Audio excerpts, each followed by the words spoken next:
नमस्कार, न्यूज मंच देख रहे हैं आप और मैं हूं विशाल वैभव। नेता प्रतिपक्ष तेजस्वी यादव जो है अपने यात्रा के दौरान जो है कैमूर पहुंचे और कैमूर पहुंचकर जो है उन्होंने प्रेस वार्ता कर बिहार सरकार पर जमकर हमला बोला है। और इस दौरान जो है उन्होंने कहा कि बिहार के मुख्यमंत्री मौन है और छात्रों पर जो है लाठीचार्ज की जा रही है। पेपर लीक हो रहा है बिहार में। हम जब थे तो उस समय पेपर लीक नहीं होता था। बीजेपी से दो उप मुख्यमंत्री हैं लेकिन फिर भी बिहार में कोई काम नहीं हो रहा है। तो कहीं ना कहीं बड़ा हमला बोला है नेता प्रतिपक्ष तेजस्वी यादव बिहार सरकार पर। क्या कुछ कहा है अपने इस पूरे प्रेस वार्ता में, आपको छोड़ जाते हैं नेता प्रतिपक्ष तेजस्वी यादव के प्रेस वार्ता के साथ। बने रहिए न्यूज मंच के साथ। न्यूज मंच के लिए कैमूर से प्रदीप कुमार के साथ विशाल वैभव, पटना। हम लोगों ने तय किया, क्योंकि नीति आयोग की रिपोर्ट में आपने देखा होगा बिहार जो है गरीबी में, पलायन में और बेरोजगारी में नंबर 1 है। और 20 साल से यहाँ एनडीए की सरकार चल रही है और सबसे बड़ा इशू जो है पलायन का है, बेरोजगारी का है, महंगाई से महिलाएं हर कोई त्रस्त हो चुका है। तो इसी के तहत जो हम लोगों ने तय किया, जगह जगह जाकर के, कई जगह कहना है स्मार्ट मीटर से लोग परेशान हैं, लैंड सर्वे दाखिल कार्य में जिस प्रकार से घुसखोरी हो रही है उससे लोग जो है बहुत परेशान हैं, ब्लॉक थाने में भ्रष्टाचार बढ़ा हुआ है, कोई किसी की सुन नहीं रहा है। इसी के तहत हम लोगों ने तय किया था कि हम लोगों की सरकार आएगी, क्योंकि महंगाई इतनी ज़्यादा है कि महिलाओं को घर चलाना मुश्किल हो रहा, बचत कुछ नहीं हो पाता, अपने पैर पे कम से कम खड़ी हूँ, आर्थिक न्याय उन महिलाओं को हम लोग दें। इसलिए माई बहन मान योजना के तहत हम लोगों ने घोषणा किया है और ये प्रण है कि उन महिलाओं को सरकार बनते ही 1 महीने के भीतर इस योजना की शुरुआत कर दी जाएगी और हर महीने प्रति माह 2500 रुपये उनके खाते में जाएगा। इसी के तहत हम लोगों ने तय किया कि बिहार में बिजली जो है देश भर में सबसे ज़्यादा महंगा बिहार में बिजली मिलता है, तो 200 यूनिट फ्री में बिजली हम लोग जो है हर घर लोगों को उपलब्ध कराएंगे। जो वृद्धा पेंशन है, सामाजिक सुरक्षा पेंशन है, जो बगल में झारखंड में चले जाओ तो वहाँ 1000 रुपये है, यहाँ 400 रुपये मिलता है और इस महंगाई में कोई मतलब नहीं है। तो इसलिए इसको 400 से बढ़ा करके हम लोग जो है 1500 रुपये करेंगे। आप देखिएगा हम लोगों ने जो कहा है वो किया है। आज कहीं भी चुनाव होता है तो वहाँ नौकरी की बात की जाती है, बेरोजगारी की बात की जाती है, बोला जाता है कि 10 लाख नौकरी दिया जाएगा, 20 लाख दिया जाएगा। कहीं भी प्रदेश में आप चुनाव देख लें तो इसकी शुरुआत बिहार से हुई। हम लोगों की सरकार नहीं बनी, कुछ सीटों से हम लोग रह गए, लेकिन जब 22 में दोबारा मुख्यमंत्री उधर से छोड़ करके इधर आए तो हम लोगों की जो महागठबंधन की सरकार जो 17 महीने चली उसमें 5 लाख लोगों को हम लोगों ने सरकारी नौकरी दिया। अभी जो बीपीएससी के जो परीक्षाएं वगैरह चल रही हैं उसी का 3.5 लाख प्रक्रियाधीन जो हम लोग करा के आए थे, जो बहालियाँ निकलने वाली थी, बीच में चाचा जी चले गए, ये वही बहालियाँ हैं। तो 3.5 लाख प्रक्रियाधीन, देश में पहले ऐसा कहीं नहीं हुआ कि गांधी मैदान जहां आज एनडीए की सरकार छात्रों पर लाठी मार रही है, लोगों के चेहरे में आंसू है, वही गांधी मैदान उस 17 महीनों में 3 महीने के भीतर बिना पेपर लीक हुए लोगों के हाथ में नियुक्ति पत्र वितरण हम लोगों ने किया। वही पटना का गांधी मैदान जहां रैलियां निकलती हैं पॉलिटिकल पार्टियों की, वहां हम लोगों ने बेरोजगारी को ख़त्म करने के लिए रैला निकाला और एक साथ पूरे बिहार में लगभग शिक्षक लोगों को लगभग 2 लाख के आसपास हम लोगों ने उस समय हम लोगों ने बांटने का काम किया, नियुक्ति पत्र। अब उस समय हम लोगों ने आरक्षण की सीमा भी बढ़ाई 65% और 10% ईडब्ल्यूएस का, जो पूरे देश में कहीं नहीं था। जाति आधारित गणना हम लोगों ने कराया। IT policy, sports policy, tourism policy, ये हम लोग लेके आए। 20 साल से सरकार को खबर ही नहीं था कि आईटी पॉलिसी की भी ज़रूरत है, टूरिज्म पॉलिसी की भी ज़रूरत है, स्पोर्ट्स पॉलिसी की भी ज़रूरत है। जो पढ़ाई किया उसको भी हम लोगों ने नौकरी दिया 17 महीने में, और जो खेला कूदा, जो बिहार के लिए, देश के लिए जो मेडल लाया, उसको भी स्पोर्ट्स नीति के तहत हम लोगों ने डीएसपी तक हम लोगों ने उन 73 खिलाड़ियों को, जिन लोगों ने मेडल लाया था, उनको नौकरी देने का काम किया। ये प्रावधान है। समान काम समान वेतन के लिए लगातार कई सालों से नीतीश जी के राज में डंडे खा रहे थे नियोजित शिक्षक। 4.5 लाख नियोजित शिक्षकों को हम लोगों ने राजकीय कर्मी का दर्जा दिया। हम लोगों ने 50,000 करोड़ का निवेश बिहार में ला करके एमओयू साइन कराया। तो हम लोगों के 17 महीने के काल में जो काम हो रहा था, आज बीजेपी के 2 उप मुख्यमंत्री को एक काम बता दो कि इन लोगों ने किया।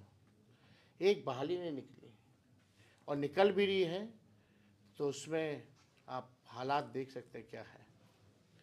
हमारे आने से पहले सरकार में पेपर लीक, जाने के बाद पेपर लीक, छात्र जो है आंदोलन कर रहे हैं, सरकार जो है लाठी चार्ज कर रही है, इस ठंड में अन्याय कर रही है लोगों के साथ।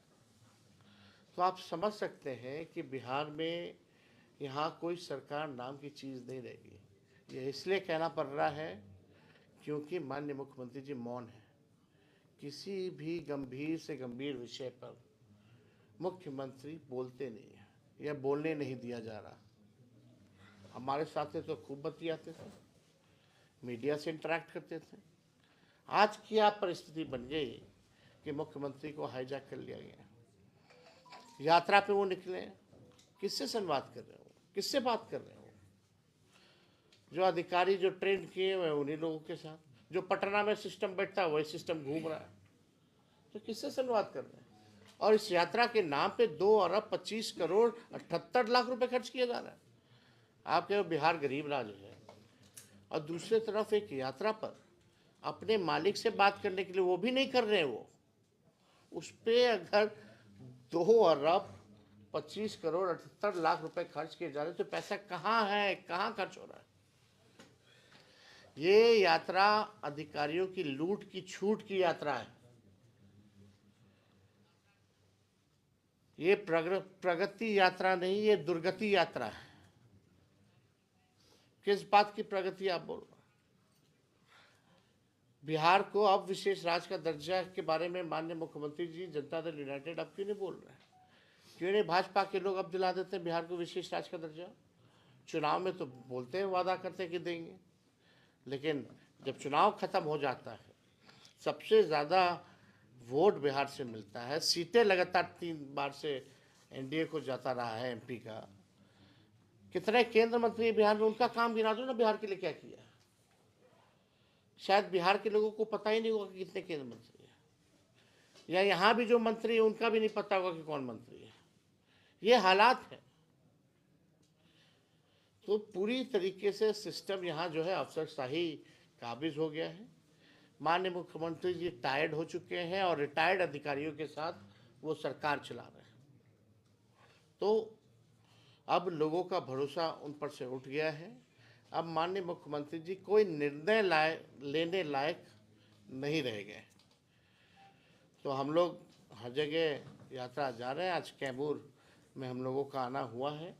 सभी लोगों से बातचीत होगी, संवाद होगी, और आप लोग जितने पत्रकार भाई हैं, अगर आप लोगों को कोई सवाल पूछना है तो ज़रूर पूछ सकते हैं। अभी 4 दिन पहले नीतीश कुमार को लेकर चर्चा हुई थी कि सरकार में फिर जाने वाले हैं। उनका कि अब हम जाने वाले नहीं हैं, बीजेपी प्रशासन रहेंगे। भाई हम तो पहले से कह रहे थे भाई, कौन उनको ले कौन रहा है?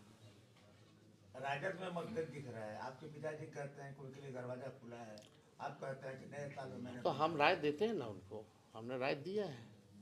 अच्छा, बीपीएससी जो अभ्यर्थियों पर लाठीचार्ज हुआ, उसके बाद उनकी परीक्षा हुई बापू सभागार वगैरह में जो कैंसिल हुआ था, सभी जगहों पर रद्द करने की मांग आप भी लगातार कर रहे हैं। इसको लेके क्या कहना है आपका? अब तो परीक्षा हो गया। उस पर इस आंदोलन को इस आंदोलन को कुचलने का प्रयास किया गया, डाइवर्ट किया गया। हम किसी पे टिप्पा टिप्पणी नहीं करना चाहते हैं, लेकिन ये आंदोलन की शुरुआत आप लोगों को पता होना चाहिए कि कहाँ से हुई थी। ये स्वतः छात्रों ने आंदोलन शुरू किया था। कोई प्रेस कॉन्फ्रेंस में बीपीएससी के लोगों ने नॉर्मलाइजेशन की बात की थी और लोग कंफ्यूज थे, स्पष्ट नहीं था बीपीएससी का स्टैंड। इस नॉर्मलाइजेशन के खिलाफ छात्रों ने सबसे पहले आवाज़ उठाया। जब छात्र नॉर्मलाइजेशन को लेकर के सवाल उठा रहे थे तो लोग कहाँ थे, कहाँ गए थे? हम लोग 28 नवंबर को विधानसभा में हम लोगों ने इस बात को उठाया। हम लोगों ने वीडियो कॉल पे लोग बुलाया। हम कटिहार थे, कटिहार से हम आए क्योंकि छात्र नहीं चाहते थे कि इसका राजनीतिकरण हो, कोई पॉलिटिकल माइलेज ले। इसलिए जो है हमने जो है इसको पॉलिटिकलाइज नहीं होने दिया। हम भी चाहते हैं तो अपने लाखों लोगों को बुला के बैठ जाते, लेकिन मामला कुछ और होता तो बड़ी बात नहीं है हमारे लिए। लड़ाई तो सर आप सुन लीजिए, बीपीएससी के परीक्षार्थी पूरा समझना पड़ेगा ना सीक्वेंस। सर बीपीएससी के परीक्षार्थी अभी जो शॉर्ट टाइम का पीरियड दे करके एग्जाम करा दिया गया है उसके विरोध में है। आप देखिए ना, आप बोल दीजिए सर। हम मिले उन लोगों से, हम भी चाहते तो लोगों को बुला के बैठ जाते, इधर गाइड कर देते, उधर अब रख दिए। कोई इधर बुलाता, कोई उधर बुलाता। हमने उस समय भी कहा था कि हमारा पूरा नैतिक समर्थन उन छात्रों के साथ है और उनसे मिलने के बाद हमने एक बार नहीं 2 बार मुख्यमंत्री को हमने पत्र लिखा। अब आप बताइए,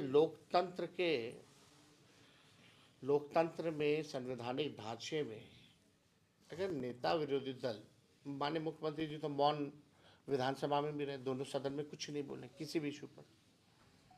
इस बार हमने जब चिट्ठी लिखा नेता विरोधी दल के हैसियत से, छात्रों का जो संदेह है कि भाई बीपीएससी को क्लियर करना चाहिए कि नॉर्मलाइजेशन होगा कि नहीं होगा, माननीय मुख्यमंत्री जी ने कोई जवाब नहीं दिया। अब आप समझ सकते हैं वो किसको जवाब देंगे। फिर उनकी जवाबदेही 13-14 करोड़ बिहारियों के प्रति है। लेकिन अगर हम विपक्ष नेता होने के नाते अगर हम उनको चिट्ठी भेज रहे हैं तो उसका चिट्ठी का कोई जवाब भी नहीं, ना हो कोई अधिकारी भी लिख के भेजता उनकी तरफ से। ये हालत है बिहार की। तो आप समझ जाइए, पिटाया लोग, डीएम साहब ने थप्पड़ भी मारा। उसके बाद शाम में बैठती है बीपीएससी और तय करती है कि नहीं भाई नॉर्मलाइजेशन तो अफवाह है। अरे जब अफवाह था तो तुम 10 दिन पहले क्यों नहीं कहे? हम लोग सदन में उठा रहे हैं, मुख्यमंत्री को चिट्ठी लिख रहे हैं, आंदोलन पे छात्र बैठे हैं, हम कैसे पता चलेगा बीपीएससी को? छात्रों को मिलने नहीं दिया जा रहा है मुख्यमंत्री से, ना बीपीएससी चेयरमैन से, कैसे पता चलेगा? तो और सर्वर डाउन हुआ 2-3 दिन, लाखों अभ्यर्थी जो है फॉर्म नहीं भर पाए, वो किसकी गलती है? इसको लेकर के भी हमने चिट्ठी लिखी। बाद में जब मामला तूल पकड़ने लगा तो कुछ लोग आए हैं, उसमें एक एक्टर है, एक डायरेक्टर है, एक प्रोड्यूसर है और एक वैनिटी मैन है। फिल्म दिखाया जा रहा, चल रहा है। तो हम इस पे ज़्यादा इन सब चीज़ों पे टिप्पा टिप्पणी नहीं करना चाहते हैं। तेजस्वी जी, ऐसा नहीं लग रहा कि प्रशांत किशोर ने पूरे मामले में जो राजनीतिक माइलेज लिया है उसमें आरजेडी पीछे खिसक गई, आरजेडी मैदान से बाहर हो गई और छात्र आंदोलन का लाभ प्रशांत किशोर को मिला है? वो एक नई चुनौती के रूप में पता नहीं किसको लाभ मिल रहा है, नहीं मिल रहा है। ये तेजस्वी को लाभ उठाना, फलना को लाभ उठाने का आंदोलन नहीं है भाई। यही तो हम बात बोल रहे हैं। इसमें नुकसान किनका हुआ? छात्रों का हुआ। उसकी भरपाई कहाँ हुई है बताओ? और कौन करेगा उसकी भरपाई? जिन लोगों ने सर्वर डाउन होने के कारण अगर फॉर्म भर पाए तो उसकी भरपाई कौन करेगा? अरे भाई, माइलेज उठाना हो तो हम तो कह ही रहे हैं, हम तो गांधी मैदान भर देते हैं। लेकिन छात्रों की असल मांग क्या थी कि कोई पॉलिटिकल पार्टी ना आए इसमें। और जहाँ कुछ लोग घुसे उसके बाद देखिए क्या आंदोलन को चला गया। कितने छात्र थे बैठे हुए उसमें, कौन लोग बैठे हुए थे। हमको इस पर टिप्पा टिप्पणी नहीं करना है, ठीक है, सबके तरीके अलग हैं, राजनीति है, राजनीति सबको करने का अधिकार है, लोकतंत्र है। भाजपा के जो प्रदेश अध्यक्ष हैं प्रशांत जायसवाल का एक बयान आया हुआ है कि अगर सरकार इस पे विचार कर रही है, अभी कोई निर्णय नहीं हुआ है, बीपीएससी जो परीक्षा हुआ है, अभी सरकार इस पे विचार कर रही है, अब विपक्ष के पास कोई मुद्दा नहीं बचा हुआ है। सरकार है कहाँ, सरकार है कहाँ, खुद मंत्री हैं। उनसे पूछिए, अगर नेता विरोधी दल चिट्ठी लिखे तो सरकार को जवाब तो देना चाहिए। है कहाँ भाई सरकार, किसका जवाब देंगे वो, कौन क्या कह रहा है। जो मंत्री लोग का कोई वैल्यू है नीतीश जी के राज में। बीपीएससी अनशन के दौरान आपका कहना स्पष्ट है कि छात्र का आंदोलन नहीं रहा, ये सिर्फ एक पार्टी का आंदोलन बन के रहा। हाईजैक किया गया, इस आंदोलन को कुचलने का प्रयास किया गया, लाठी छात्रों ने खाया, डंडे छात्रों ने खाए, एफआईआर उन पे हुआ, कई लोग छात्र जेल गए। तो इसमें एक्टर कौन है, थोड़ा सा बताइए। तो आप सब समझ, इसमें अब बाप रे बाप, आप नहीं समझिएगा तो कौन समझेगा।